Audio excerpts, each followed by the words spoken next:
Bismillahirrahmanirrahim. Assalamualaikum anak-anak. Bersama saya Ustazah Surina. InsyaAllah hari ini kita akan belajar adab dan akhlak Islamiah yang bertajuk Adab dengan Rasulullah. Diharap anak-anak dapat menumpukan perhatian dan mencatat sedikit nota ya. Okey, dah sedia? Jom. Baiklah anak-anak, di sini Ustazah ada berikan gambaran. Gambaran apakah ini? Ini adalah gambaran perarakan Maulidur Rasul yang diadakan setiap tahun, setiap kelahiran Nabi kita. Siapa Nabi kita? Iaitu Nabi Muhammad sallallahu alaihi wasallam. Okey. Kita dalam perarakan tu kita buat apa ya anak-anak? Siapa pernah ikut? Siapa pernah ikut? Maknanya dia sangat mencintai Rasulullah, di mana setiap kita berjalan tu kita akan sentiasa berselawat. Sallallahu ala Muhammad sallallahu alaihi wasallam. Okey, tu je Ustazah belanja. Okey, apa dia adab dengan Rasulullah? Okey, adab mengasihi Rasulullah, kita dapat beberapa adab yang kita perlu pelajari hari ini. Yang pertama, berusaha mengenali peribadi Rasulullah. Macam mana Ustazah kita nak mengenali peribadi Rasulullah ni? Cara dia ialah kita hendaklah mempelajari latar belakang hidup Rasulullah semenjak kecil hingga wafat. Ingat lagi tak anak-anak, bila Nabi kita lahir? Siapa ayah Nabi kita? Siapa nama ibu Nabi kita? Jom Ustazah tunjukkan sedikit latar belakang tentang Nabi kita, Nabi Muhammad sallallahu alaihi wasallam. Ini dia latar belakang sedikit peribadi Rasulullah. Nama sebenar Nabi kita ialah Nabi Muhammad sallallahu alaihi wasallam. Di mana Nabi kita dilahirkan? Pada hari apa? Nabi kita dilahirkan pada hari Isnin, 12 Rabiul Awal, tahun Gajah. Di mana dilahirkan di kota Mekah. Bapa baginda bernama Abdullah meninggal dunia ketika Rasulullah berusia 2 bulan di dalam kandungan ibunya. Baiklah, yang kedua, berusaha mengikut ajaran dan sunnah Rasulullah. Apa dia? Berusaha mengamalkan apa yang diajarkan Rasulullah sallallahu alaihi wasallam dalam kehidupan. Ustazah, apa dia sunnah Rasulullah ni? Saya tak tahulah.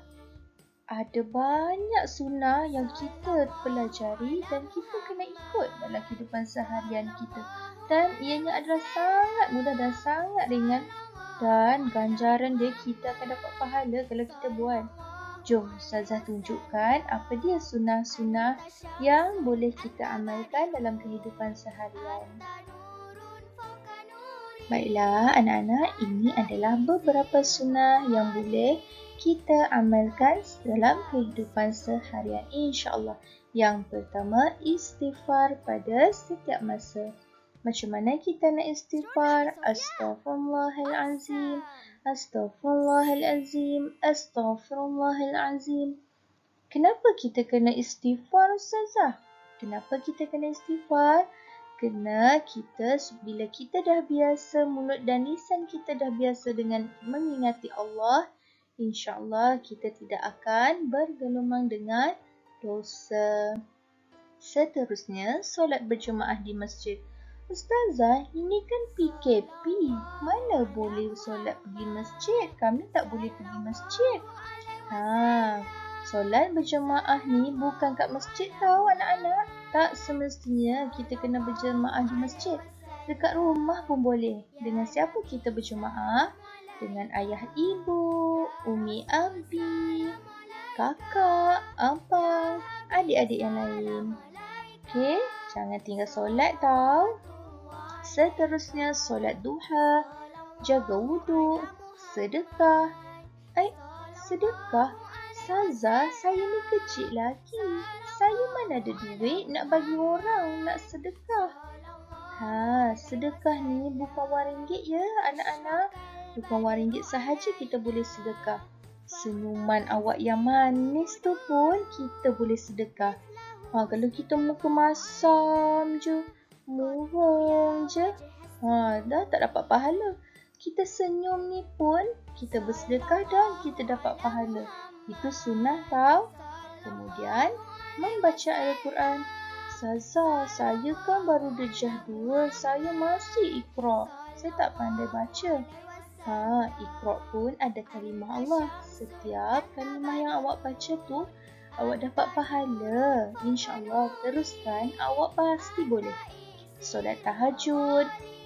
Dan yang paling lagi senang, kita kena rajin selawat. Sallallahu ala Muhammad. Jangan tinggal selawat ya anak-anak. Baiklah, yang ketiga, sentiasa mengingati Rasulullah sallallahu alaihi wasallam. Macam mana kita nak mengingati? Iaitu macam Ustazah kata tadi, selalu berselawat kepada Rasulullah sallallahu alaihi wasallam dan menjadikan Rasulullah sebagai contoh. Okey, ini dia selawat Nabi kita, Nabi Muhammad sallallahu alaihi wasallam. Jom kita baca sama-sama. Allahumma salli ala Muhammad wa ala ali Muhammad. Boleh kan? Baiklah, seterusnya Ustazah akan berikan beberapa contoh lagi untuk kita amalkan dalam kehidupan seharian kita sebagai tanda kita mengasihi Rasulullah sallallahu alaihi wasallam. Okey, yang pertama di rumah. Di rumah, bagaimana kita nak menunjukkan yang kita ni mencintai Rasulullah? Okey, yang pertama kita mentaati dan menolong ibu bapa, menjaga kebersihan diri, pakaian dan rumah. Ingat, Rasulullah sallallahu alaihi wasallam sangat cintakan kebersihan. Baginda sangat menjaga kebersihan. Jadi, anak-anak kena jaga kebersihan tau. Dan jangan sesekali derhaka kepada ibu bapa. Seterusnya, di sekolah. Di sekolah, kita hendaklah mentaati dan mengasihi guru-guru dan rakan-rakan, menjaga kebersihan kelas dan persekitaran sekolah, mematuhi peraturan sekolah. Dekat sekolah, tak mau gaduh-gaduh ya anak-anak. Kita kena sayang dan hormat guru dan rakan-rakan kita. Saling tolong-menolong. Boleh anak-anak? Seterusnya, di kantin. Okey, di kantin kita kenalah mengamalkan adab makan dan minum mengikut sunnah Nabi Muhammad sallallahu alaihi wasallam. Macam mana kita nak jaga adab dia? Makan dengan tangan kanan dan jangan lupa baca doa makan. Allahumma barik lana fima razaqtana wa qina azabannar. Seterusnya, menjaga kebersihan kantin. Lepas makan, jangan tinggal atas meja. Terus buang dalam tong sampah. Di padang pula, kita hendaklah menutup aurat ketika bersukan. Menjaga adab ketika bersukan. Macam mana jaga adab dekat padang ni? Kita main sama-sama. Kita main bola sama-sama, tak nak berebut-rebut. Okey, tak nak gaduh-gaduh. Boleh? Dan yang terakhir di masjid. Okey, di masjid apa yang kita kena buat? Kita duduk dengan sopan dan tidak bising. Membaca Al-Quran dan berselawat ke atas Nabi Muhammad sallallahu alaihi wasallam. Tak nak lari-lari dalam masjid. Okey, datang masjid, kita kena duduk. Kalau ada ceramah, kita dengar ceramah. Tak nak lari-lari, baling-baling selipar dan buat permainan selipar macam Upin dan Ipin tu. Betul. Alhamdulillah, setelah kita amalkan semua yang kita pelajari tadi tu, kita akan dapat kesan iaitu kebaikan apabila kita mengamalkan adab mengasihi Rasulullah. Apa yang kita dapat? Kita akan lebih mengenali peribadi Rasulullah, kecintaan dan keimanan kepada Rasulullah bertambah, sentiasa meneladani akhlak baginda di dalam kehidupan harian, mendapat rahmat Allah dan syafaat daripada baginda dan menjadi umat Nabi Muhammad sallallahu alaihi wasallam yang baik. Alhamdulillah, dah selesai. Faham tak tu? Ke dah tidur? Faham? Kalau dah faham, Alhamdulillah. Kalau tak faham, kita ulang lagi video ni sampai kita dah faham. InsyaAllah. Baiklah, dah faham tu? Jom kita buat latihan sikit. Alah, malaslah Ustazah. Hai, sikit je. Boleh? Jom.